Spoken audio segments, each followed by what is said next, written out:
There are people who rejoice when Allah blesses another person. And then there are those whose hearts become so consumed by envy that they would rather destroy a blessing than watch someone they hate become the reason it arrived. Welcome to Northern Tales, where silence is broken and every woman's story finds its way back to her own voice. This is the story of Khairat. The compound was unusually lively that Saturday morning in Zafi. Children abandoned their football games and gathered around a spotless silver Toyota Sienna parked beneath a neem tree. It smells new. It came all the way from Kano. Ibrahim must be very rich. Women smiled as they admired it. Allah has finally remembered Khairat. Inside the house, Khairat was arranging cups of tea while her husband Ibrahim chatted happily with her father and relatives. It had been 11 years since she left Safi as a young bride. Now she had returned with her husband and their 3 beautiful children. Life had been kinder to her than she had ever imagined. Then suddenly, a motorcycle sped into the compound. It stopped so abruptly that dust filled the air. Everyone turned. Sunusi jumped off before it had completely stopped. His clothes were dusty. His eyes were swollen from crying. Without greeting anyone, he stumbled towards Khairat. Yaya? She smiled. Sunusi? What happened? But her smile disappeared immediately. His whole body was trembling.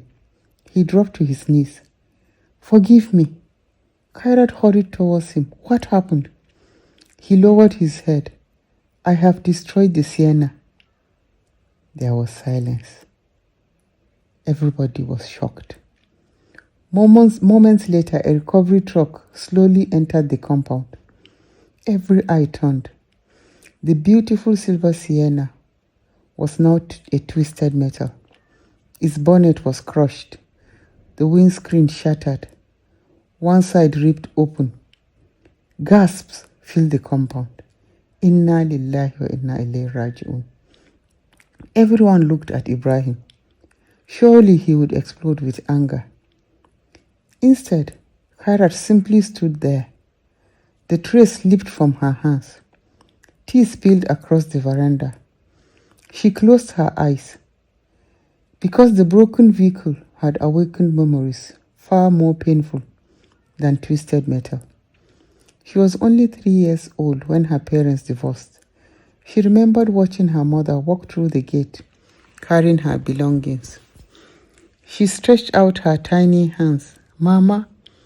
Her mother looked back only once. Then she disappeared. Khairat waited for days, then weeks, then months. Her mother remarried, had 5 more children. But she never returned for the little girl she left behind. Khairat remained with her father and his first wife. Everyone called her Gogo. To the world, Gogo was a respectable woman. She prayed, she attended every naming ceremony, she visited the sick. People praised her kindness. Only Khairat knew the woman who lived behind the smile. If there was meat, everyone ate. Khairat received bones. If new clothes were bought for Eid, she inherited whatever no longer fitted her stepsisters. Before school every morning, she swept the compound, fetched water and washed plates while the other children played. If she came home first in her class, Gogo rewarded her with more work. She never beat Khairat in front of people. She simply made sure the little girl always remembered she did not belong. The hardest part wasn't the hunger. It wasn't the endless chores. It was believing nobody wanted her.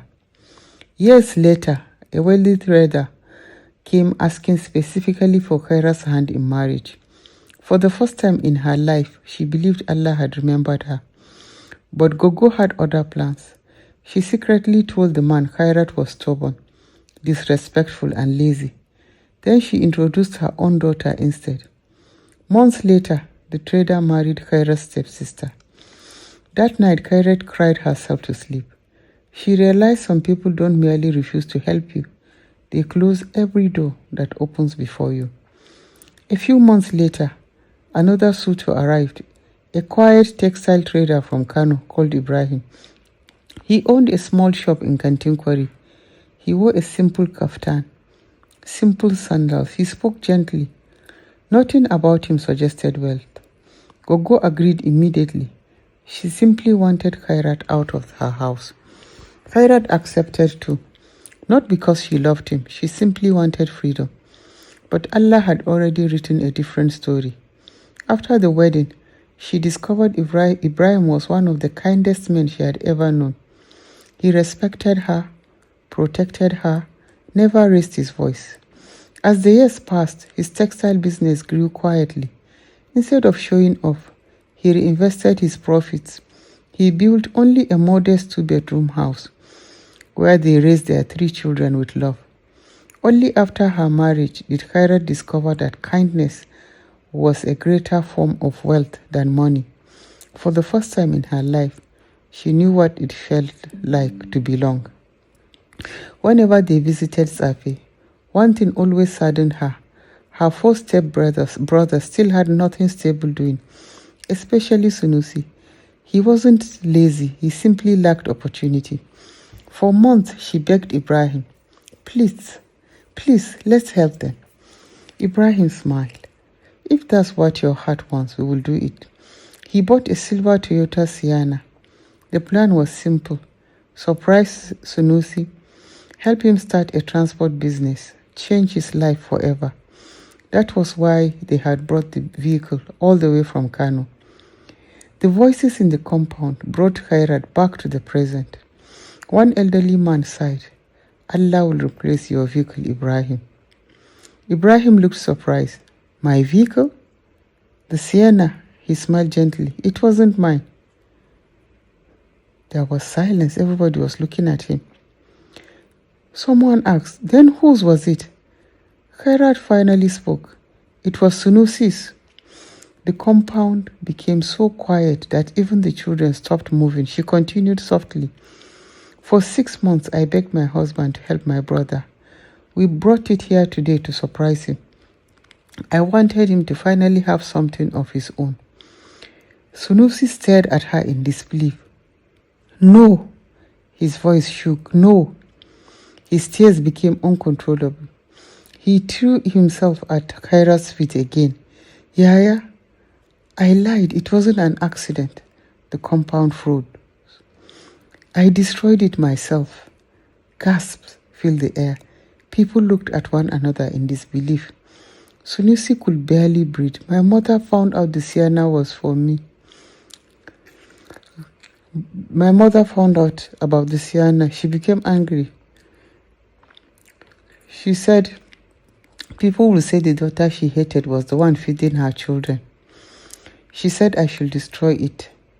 She told me it was better to remain poor and show that we don't owe anybody anything. But she kept on saying, if you are truly my son, prove it. I was foolish, I listened. I thought it was something Ibrahim brought to show off. I drove it straight into the concrete culvert. I destroyed my own future. I thought you brought the Sienna here just to show off to this family. My mother said Ibrahim has a lot of money. Silence covered the compound. No one knew what to say. Every eye slowly turned towards Gogo. She stood speechless. The same woman who had spent years trying to make Khairat feel unwanted had now convinced her own son to destroy the greatest opportunity he had ever received. One elderly woman wiped tears from her eyes. I have seen jealousy before, but never one that would make another mother destroy her own child's blessing. Sunusi remained on the ground, unable to lift his head. Then Khairat bent down. She held his shoulders. Stand up. He couldn't. She lifted him herself. He expected anger. Instead, she smiled through her tears.